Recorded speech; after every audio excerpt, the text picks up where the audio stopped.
Hey, hello everyone. This is Paul Richard Price with the Prophecy Chronicles on WPRN 105.5 in New Orleans, Louisiana, and online at the UFO Paranormal Radio Network. Tonight's guest needs no explanation on who she is and what she and her partner Bill Ryan have done for the past 4 or 5 years, if I'm correct, right? They are the leaders, and they are the publishers and the documentarians of Project Camelot. My guest tonight is Kerry Cassidy. And Kerry, how are you doing tonight? I'm doing good. How are you? I'm doing great. Thank you for asking. Well, Kerry, you started off way back when being a skeptic on all things paranormal, pretty much, and especially when it came to Project Serpo. And you were doing a documentary originally, I guess, to debunk Serpo. Am I correct on that? What turned you around? Well, actually, that's not correct. I was never a skeptic of the paranormal. Actually, I was an experiencer all my life. And the only thing about Serpo was that I was aware that it had a fair amount of disinfo in it, which it did. And also, when I first was going to interview Bill Ryan, this is before we formed Project Camelot, I was basically a frustrated filmmaker, and I was writing spec screenplays, actually about sci-fi screenplays, specifically researching. I had started out researching for a screenplay I was writing on the Anunnaki, and I ended up getting the rights to the Wingmakers story, which is an option on the right to make a movie about Wingmakers, which is a cult website called wingmakers.com, and I encourage everyone to take a look at that. It's a fabulous story, actually. And so I was shopping that around Hollywood as an independent producer, and at the same time I picked up a camcorder and started going to conferences and interviewing the speakers to find out whether or not they had themselves had experiences, if they'd basically seen a UFO. And so I was working on making a documentary, and that's when I interviewed Bill Ryan. And he was the webmaster for Project Serpo. At the time, I was skeptical simply of him, not so much what I might hear from him, but because he was simply just the webmaster. And so the people who were behind the Project Serpo website was the DIA, and they weren't coming forward. They were basically hiding behind the name Anonymous and the releases that were being presented to the public at that time. Well, do you mind if I could ask you, since it was the Defense Intelligence Agency, why do you think that they were spreading this disinformation in the first place? And how many people do you believe got suckered by the story, which, if I'm correct, was one of the original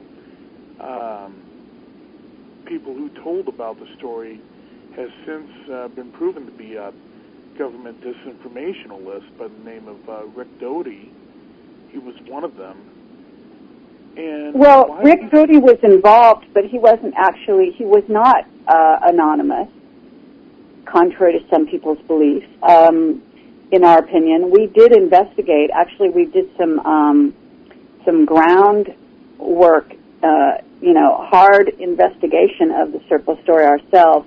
We uncovered a particular person who appeared to be pretty deeply involved. We actually went to his house, believe it or not. And we got confirmation later that indeed was one of the people involved.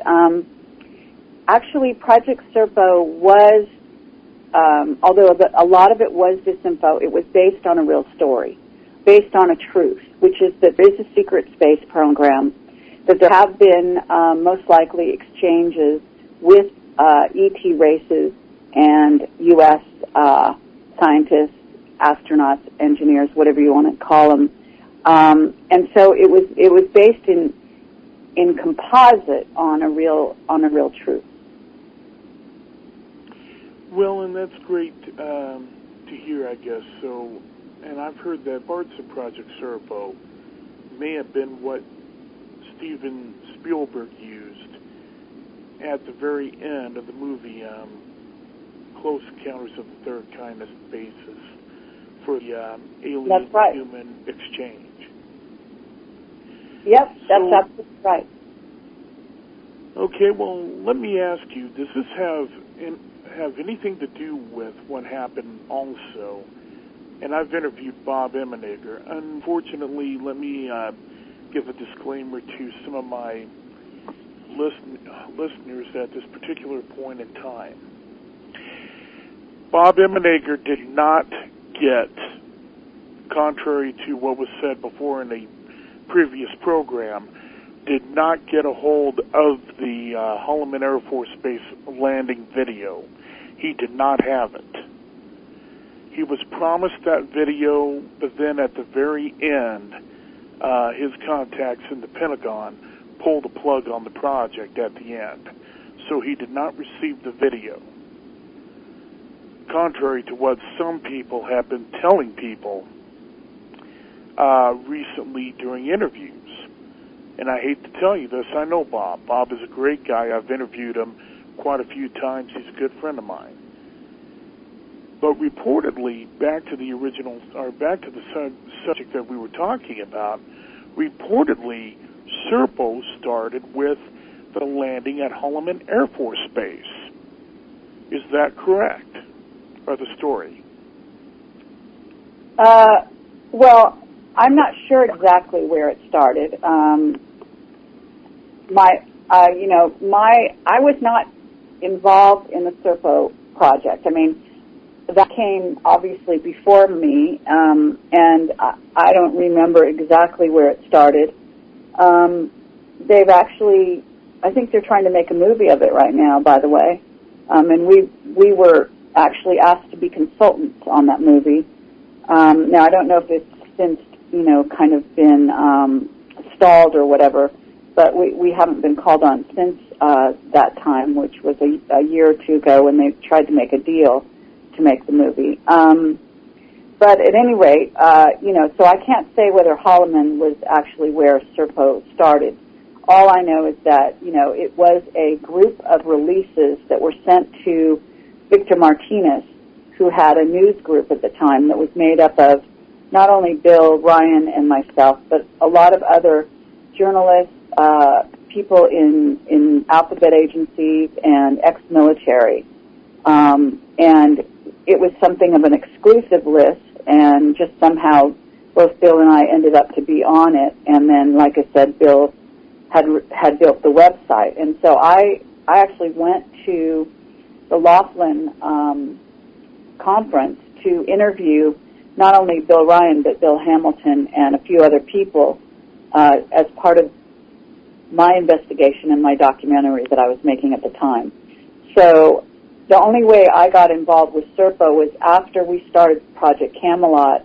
There was some information that came through to us that led us to follow a trail to someone's house who appeared to be a member of the DIA, who may have been involved either as one of the astronauts in a program that was similar to Serpo, or as some kind of ground control, an older man. We had some validation that particular person was involved somehow. Well, let me ask you this, though. Being that you started Project Camelot basically, at the after doing the research with with Project Serpo, what did you guys eventually get into other than extraterrestrial phenomenon? I know you've researched with Project Camelot other phenomenon as well, if I'm correct, as well as governmental influence, secret government, and other things, as well as programmed assassins, so on and so forth. Oh yeah, absolutely. I mean, we're basically investigating what we call the big picture and working to reveal as many secrets as possible about that big picture. In essence, we're trying to reveal sort of where the matrix starts and ends and everything in between. And so nothing is completely out of bounds for us. We're basically trying to reveal, like I said, the big picture, and so that we go down a lot of different trails. Some of those trails include, anything to do with underground bases. It could have to do with ETs, could involve anything about the Illuminati, conspiracies of all shapes and sizes. We've investigated programs to build super soldiers and psychic warriors. We get into investigating free energy and revealing that aspect of what's being kept from the public. Secret space program, just kind of a pretty wide spectrum. Well, one thing that I wanted to bring up to my listeners is the fact that on some of the things that you and Bill have done interviews on, a lot of it could be considered substantially believable. Some of it sounds a little, far-fetched to some people, not to me. But how do you and Bill draw the line when you're interviewing somebody as to tell whether or not they are credible and believable or not? Well, it's an interesting process that we go through. One of the things that happened was that both Bill and I have a very strong background in this whole area. Both of us were pretty heavy investigators on our own before we ever met, and before we got involved in creating Project Camelot, and actually, years and years before that. So my strengths are, I guess you might say that I'm something of a psychic intuitive, in addition to being more on the artistic side of the brain, whereas Bill tends to favor the science side and the more logical side. So the two of us kind of have a great combination of covering a lot of the bases, I guess you might say. And so the way we pick our witnesses is using the intuitive and also then following that up with a lot of research. We will investigate the people. We will spend a lot of time with them normally, getting to know them. In the case of our whistleblowers, really specifically from Black Projects, we've gotten to know most of those individuals quite well. We will spend hours and hours and hours of time with them.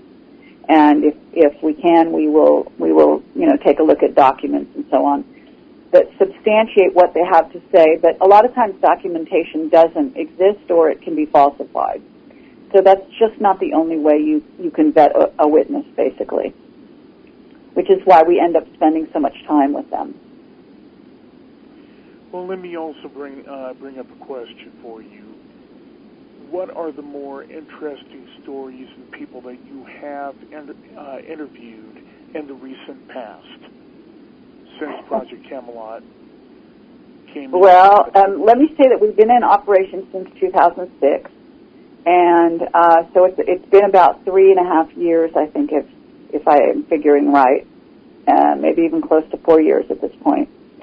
And as far as the most fascinating stories, I mean, wow, I have to say that almost everything we investigate becomes fascinating. It's really hard. I mean, there's nothing boring about what we do. It's an amazing rabbit hole, and it goes very, very deep. Some of the more, I guess, I don't know, it depends on your taste, but some of the more intriguing stories, certainly Duncan O'Finian, the Super Soldier program, that is a fascinating study, and I would encourage everyone to see that video. And there is going to be a conference put on by Duncan O'Finian called the MK Ultra Mind Control Conference coming up in, I think it's February 13th and 14th, if I have my dates right. And we have a poster for the event on our website if people, sorry, that's my cat in the background there. If people want to find that website and go attend that, that's going to be in Boston, Massachusetts. We'll be speaking there.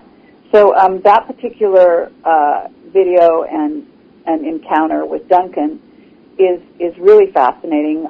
We also ended up interviewing somebody who he worked with and was might even have been sort of under the command of for a certain period of time, although that hasn't been substantiated, by the name of Dave Corso. And that video is also available right next to Duncan. And he substantiates Duncan's story. So whether Duncan's story appears outlandish to some people, just as serendipity or whatever you want to call it, the two of them ended up meeting in their real life, so to speak, and were able to make some connections that just changed both of their lives in terms of revealing their own past to each other. So that was a fascinating excursion to go down that part of the rabbit hole. Who else? I would say Clifford Stone is a fabulous witness, a wonderful, gentle man who was hired out by the military to investigate crash retrievals and to interact. He's an intuitive communicator, and he would interact and communicate with any ETs that were recovered in the crash retrievals and so on. He has a lot of knowledge. He's been interfered with by the military on a multitude of levels, and I would highly encourage people to listen to his video and to watch his video. I mean, we do videos. We also do audio interviews. So when possible, we will do the video, but the video requires us to travel to place a camera, basically in front of somebody. And that is the best way for the audience, in our opinion, to form an opinion as to whether the person is telling the truth or not.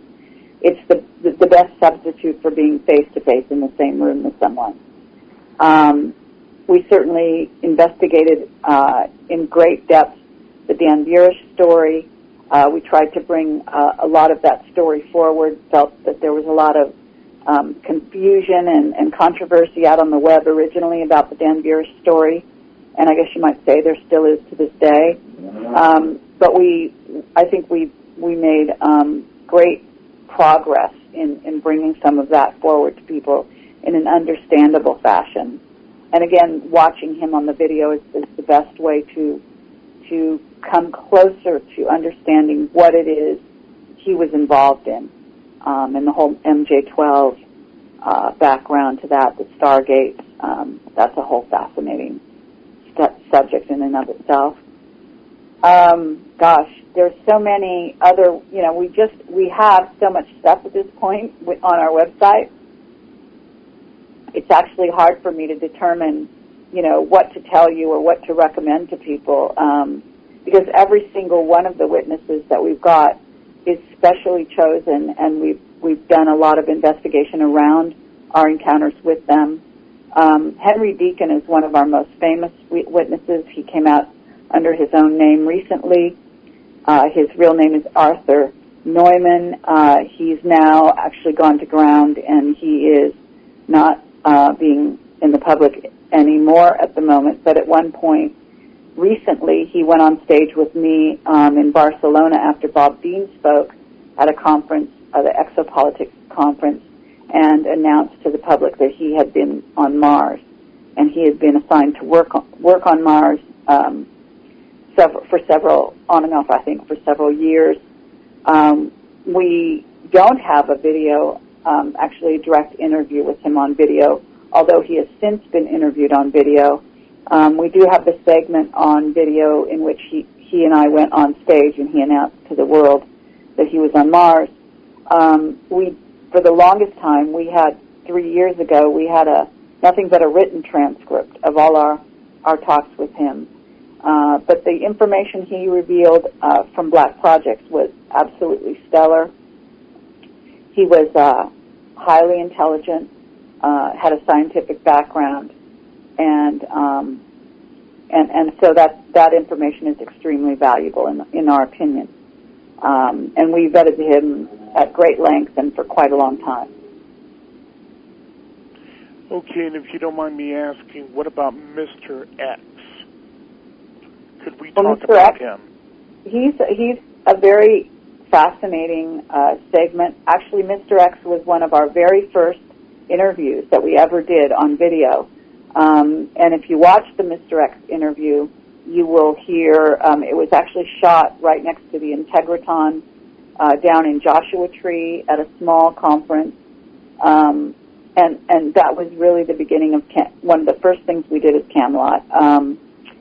On that video, actually, I had Bill interview Mr. X because Bill made the first connection with Mr. X. Mr. X was a young man of around 40 who had never revealed that he had been chosen to work in a vault at a government well-known aerospace company.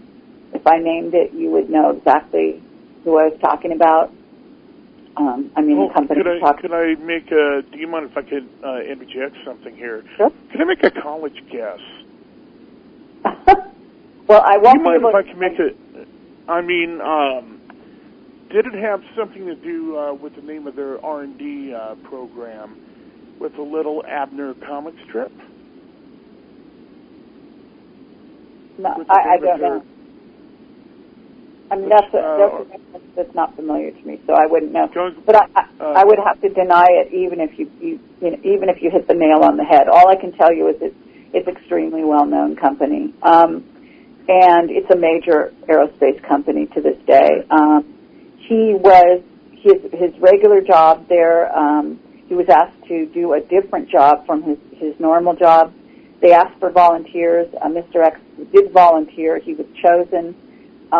And then he worked for about 6 months in a vault. He was brought a huge mail bag every day. He was under lock and key and guard, and he was told to go through the mail bag and to categorize and basically, I guess whatever you call, to put into some kind of library what they had, which was videotapes and written documentation documenting the U.S. military's interaction with ET races.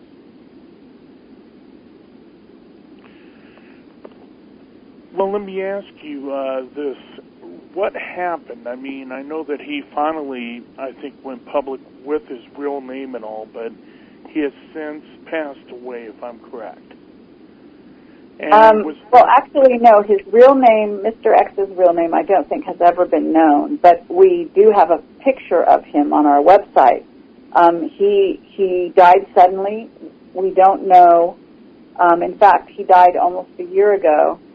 I think it was right around Christmas of last year. He complained to his wife. Suddenly, they had gone out Christmas shopping. He came back. He complained about a sudden headache, not feeling well. He went to bed at 3 in the morning. He woke up feeling, I guess, even worse. His wife took him to the hospital, and by 12 noon the next day, he was dead. We had vetted him thoroughly. We spent a lot of time with him and his wife. They were absolutely delightful people. He had a new baby. He was very much in love with his wife, a very happy man. And it's absolutely, it's a mystery as to why he might have died so suddenly. And, because of the suspicious circumstances around which he died, we don't leave out the possibility that he was taken out. Well, let me ask you this, though. I mean, you've done a lot of interviews dealing with differing aspects of the great what I'm going to call it. And how do you actually take, a Project Serpo, Mr. X, Duncan O'Finian, and bring all those collective stories together, and how do they interlock? And I also know that you've done research on the Illuminati as well. How do all of these stories interlock? What is the key component factor that brings these varying stories together? Well, I guess you could say that the thing that unites them is the secrecy that is being, most of this information that we are involved in, especially the projects you're naming, is all involved in, first of all, it's secret. It's kept secret from the public. It involves the secret space program in most cases on some level of that. Most of it happens not only in the United States, but around the world. It is about the suppression of knowledge overall. And so what basically unites them is just the fact that this information is suppressed. Some of it works together in revealing our interactions with various ET races that are going on not only individually, but also with government agencies. There are good, apparently, service to self versus service to others. So there are, for all intents and purposes, good guys and bad guys on both sides of the equation. There are also good guys and bad guys in the government agencies, the black projects that are keeping this secret. So you have white hats that are allowing people like us to get information and to continue to operate, for example, and are protecting us behind the scenes. We've gotten information to that effect. And then on the other side of the equation, you have a tremendous amount of surveillance of society, an effort and an agenda that involves controlling people's minds, mind control, and basically taking over the earth. There's an invasion scenario that's part of that, which involves the real agenda of the various ETs that have made deals with the government. Some of those deals involve doing abductions, negative abductions. There are positive, encounters. You could call them abductions, but they're probably more just contact experiences. But in other words, so what unites all of this is the fact that it's secret and kept from the public, basically. Well, one of my listeners would like to know more about Mr. X. Jim Light wanted me to ask you if he mentioned anything of an alien being he encountered in any specific, or in any way specifically, one called the Orange. Yes, Mr. X talked about the oranges. That was in the government, documentation. This was not, in other words, Mr. X himself didn't encounter the orange. It was documentation that he saw and photographs that he saw. And on occasion, he was also categorizing, basically as a kind of a file clerk, if you will, all of this information. And they at that time had those reel-to-reel, this was done during the 1980s, so, you didn't have DVDs or CDs or anything. But occasionally he would even watch films when, in order to categorize stuff. So he did not himself see an orange, I don't believe, but he encountered documentation that said that there was a race that was involved with Greys and with the government, which was the Tall Oranges, is what he called them. Well, and another thing that you've done is that, by the way, were there any photos of the orange that Mr. X had seen? I don't remember whether he actually saw a photo of the oranges. He did see photos, and he was aware of the oranges. but I don't remember. I'd actually have to go back and review the information we have to tell you whether or not there was specifically photographs of the oranges. I don't know. Well, let me ask you this. I mean, I know that you've interviewed a varying amount of people from both sides of the fence. Those who are witnessers or who have witnessed or contactees, and those who worked on government projects like Mr. X. How do you and Bill know when these people are telling you facts that are factual and when they are giving you disinformation, which most intelligence operatives, as you and I both know, are trained to lie? Well, I mean, you kind of have to, I mean, in the end, what I would say is that human beings have the ability to determine truth from lies. And that the highest ability in that area resides within us.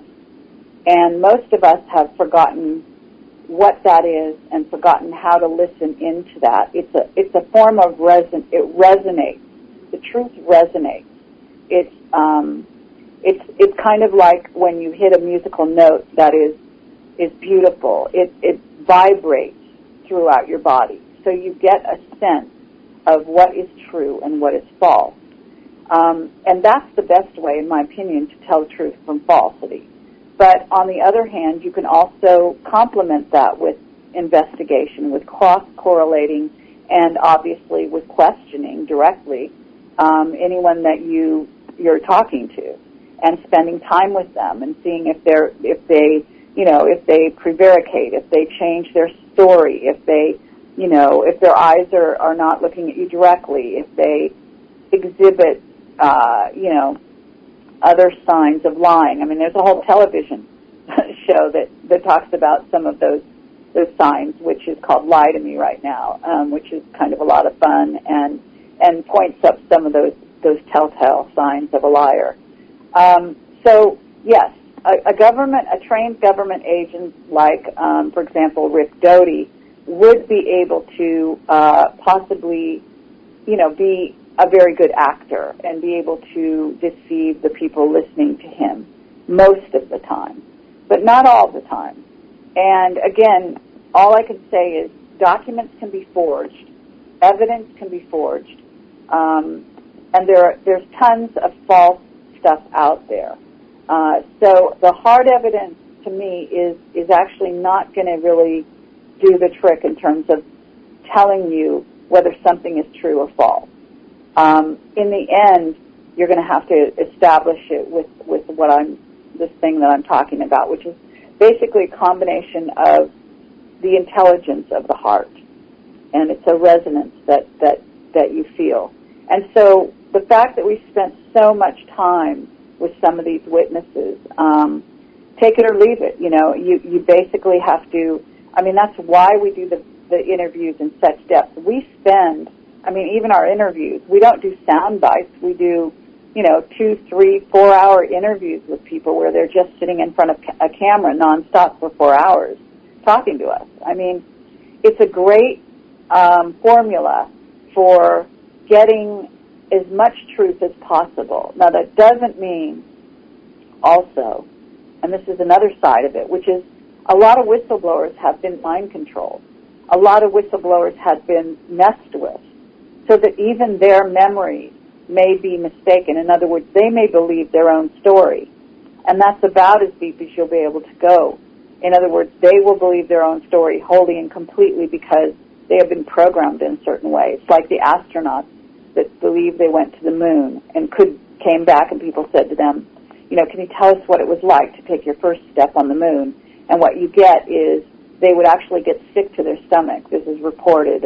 Richard Hoagland has talked about it and others. By several of the astronauts. They have a blank.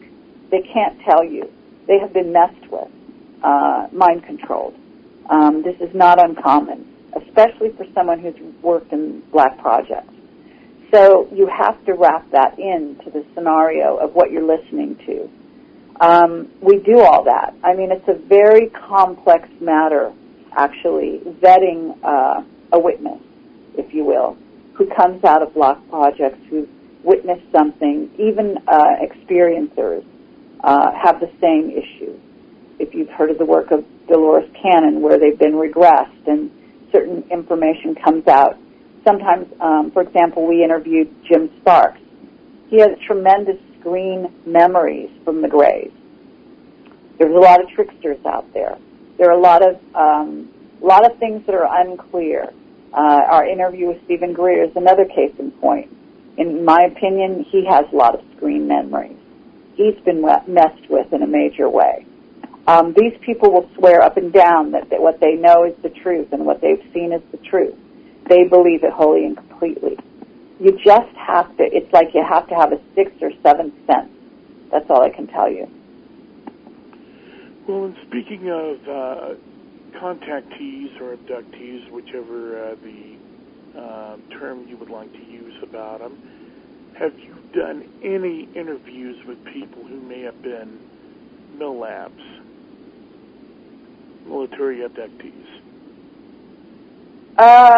That's interesting. I think some of the people that we've dealt with, there are elements of MILAB experiences in the background of things that they remember.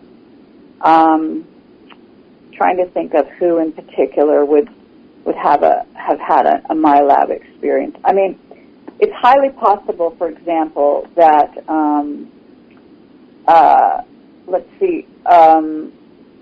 Bill Holden had MILAB experiences. Bill Holden was he had worked on Air Force One and met President Kennedy and talked with President Kennedy, and President Kennedy basically told him that ETs were real in his opinion, and they exchanged some anecdotes and so on. Bill Holden's a fascinating man, and he's a brilliant, very intelligent, very warm-hearted guy. He was involved in the military on a lot of different levels. He had a lot of experiences, contact experiences, and he also was asked he was part of military experiences where he was, on buses and taken to different places with groups of other people and had ET experiences in that way. I believe that he also he related some, in one of our later interviews, he related an experience he had with his father that sounded very much like a MILAB experience. He had a very positive view, or he has a very positive view of ET. But I believe he has a lot of screen memories as well. In some ways, he considers himself to be like the Richard Dreyfuss character in the Close Encounters movie that Spielberg wrote. So that's one person that may have had MILAB. There are some others, and actually some of the behind-the-scenes people that we've had interactions with very likely had some MILAB experiences. Well, the reason why I brought that up, at least to me, a lot of these abductees or contactees, their stories are very much convoluted. And I'm not saying that they're not real. In fact, I may have been an experiencer myself, but how do you tell the difference between an alien abduction, screen memory, and a screen memory from MILAB? Now, those are really pertinent questions to show whether the veracity of abductions or not. Are they screen memories from aliens, or could they be more terrestrial in origin, and that a certain government agency may be picking people up to use them as guinea pigs? Well, I agree. I mean, look, they all exist. In other words, you do have government agencies doing false, ET experiences with contactees. You have government employees working with grays on the service to self side of the equation, in which they are present and involved in the abductions and the genetic manipulation that the grays were involved in on the negative side. On the positive side, you may actually also have some military involved. So it's very possible to have military involved, but that doesn't mean that it's always military. There definitely is, in our opinion, of course, there are various ET races. Clifford Stone said there were like 54 interacting with the Earth at this time, to his knowledge. I believe it was something like 54 or 57. Various other people would quote other numbers. I mean, there are extraordinary numbers of ET races, both interdimensional and extra-dimensionals, extraterrestrials, whatever you want to call them, plus races from perhaps inner Earth. Certainly the reptilians, the Dracos, are part of, inhabit the Earth at this time underground, and they are also interdimensional. They come from the fourth dimension. So you've got a lot of, it's a huge mixture of stuff. How do you determine which is which? Basically, it's going to be the experiencer that you're going to have to listen to who relates the story, and then you have to make your own evaluation based on what they say. I don't think there's any cut and dried way to determine which is which, other than, maybe if you wanted to say, well, if you don't see a human anywhere in the vicinity at any time, then perhaps it's not involved in my labs. But then again, they could dress up, they could use grays as the screen memory.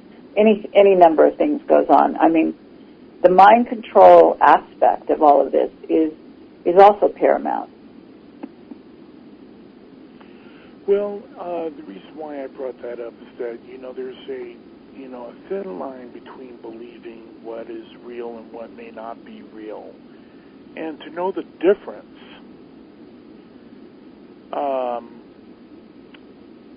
is really hard to tell, to be honest with you, Carrie. I mean, how do you know that if your experience was real or concocted by somebody and planted there? And they have ways of doing that through chemical techniques, electromagnetics, others. How do you know the difference? Well, I actually had a fairly in-depth conversation with somebody recently about a similar question, in which, and this person had worked with Stephen Greer and gone out on a lot of sighting cases that Stephen was involved in.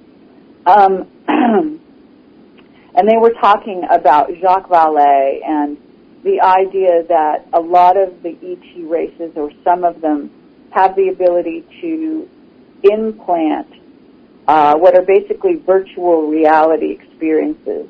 So that, although you may fully believe that you left your bed and you left your body, or you didn't leave your body, or whatever it is, in essence, the experience is happening within your mind and not in the so-called real world. And I actually think that, in a certain sense, it doesn't matter. The point is that reality as we know it is not one-dimensional. It's not even just three-dimensional. There are many more dimensions. And I think, science seems to be discovering that, I think they'll admit to something like 11 dimensions right now or something. But that's science, and science is always behind the times. So I have to say that if you're aware at all, and you've had experiences that are paranormal, you begin to see how the matrix breaks down and how the dimensions of what we're involved in as multidimensional beings are so complex that calling something reality, at least at this point in time, from my point of view, having been in Camelot and really gone down the rabbit hole the way we have for the past 3.5 to 4 years, that's an absurdity to talk about so-called reality. What reality is consensus reality, and that is the Matrix, and it's about as false as you can get. Well, one of the things I wanted to bring up, too, is the mere fact that the enlightened ones, or the Illuminati, and I know you've done research on them, where do they play in this big picture? Well, I would never call them the enlightened ones. They would like to call themselves that, I'm sure. But they certainly are using a lot of secret knowledge to kind of guide their program and keep them in the driver's seat on the planet in terms of power. And then, of course, they're using money and other nefarious means to maintain that power. The biggest secret, as we say, is that you yourself, as a human being, are not incredibly powerful. What they don't want you to know is just how powerful you really are. As far as the Illuminati goes, in my opinion, and I highly recommend those of you who haven't really done a lot of investigation, or even if you feel you have, to watch the most recent interview that I did with Jordan Maxwell, who spent 40 years of his life investigating the Illuminati and their agenda, and reading the signs and symbols that are everywhere that they've constructed.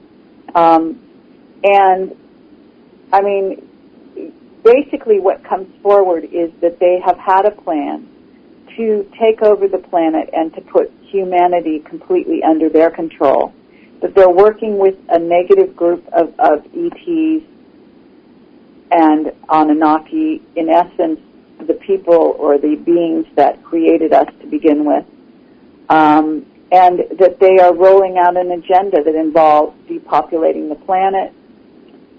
It involves taking down the United States first, and then getting the rest of the world to follow in under their sort of getting under their thumb. The surveillance platforms and so on is all part of that. Basically, they want to control the earth. They want to run people's lives, and they're actually rolling all of that out as we speak.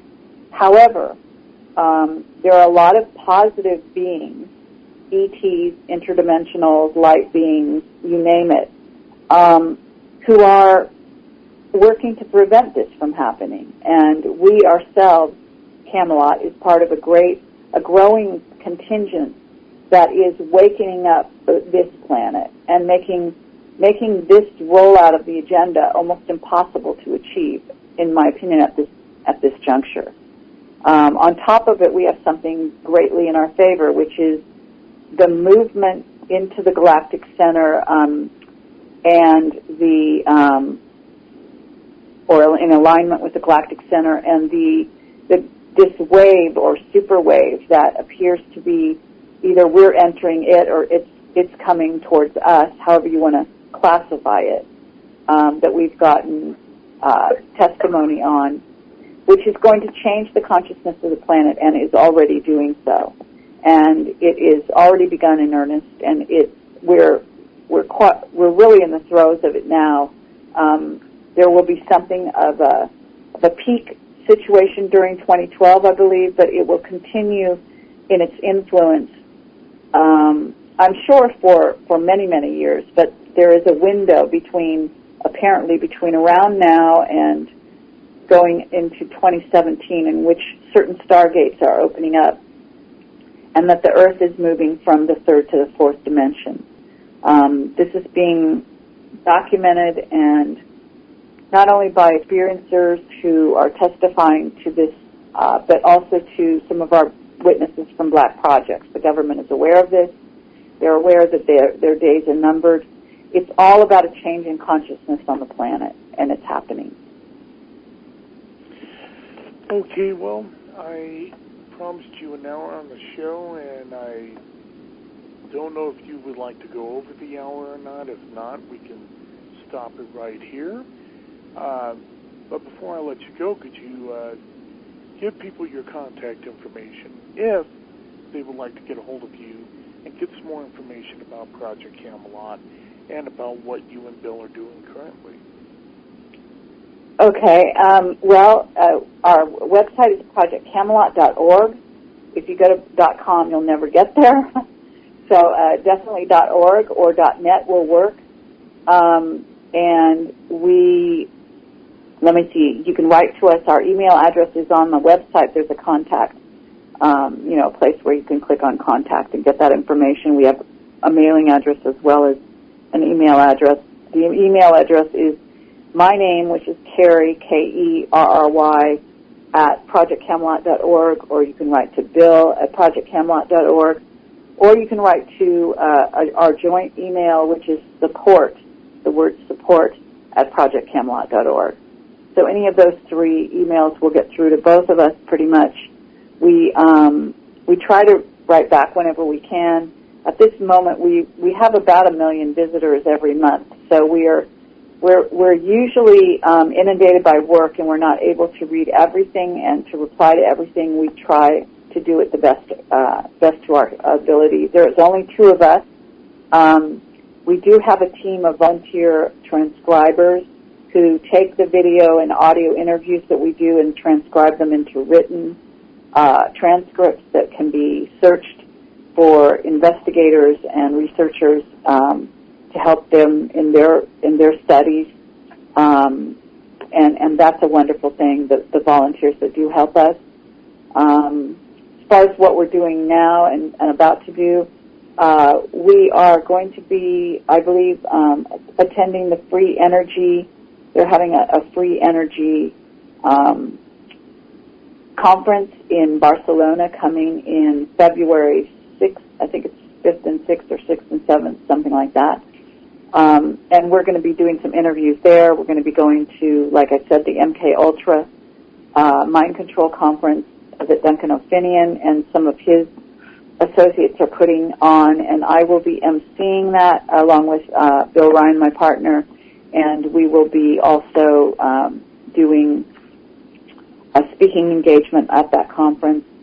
Aside from that, I am working on a documentary on 2012, and we also have we just have a huge list, a to-do list, if you will. Recently, we interviewed a very interesting guy, James Martinez, who is, I believe, from an Illuminati family himself, who has worked with a person who wrote this seminal book on mind control called Operation Mind Control. His name was Walter Boart. He has died fairly recently, and this particular person approached us, and we now have an audio interview with him. It's quite fascinating information for anyone who wants to see that. It's on our website under audio interviews, and we have a blog on our front page that tells everyone where we are and what we're doing, what we're involved in. We try to keep people updated on anything that's going on.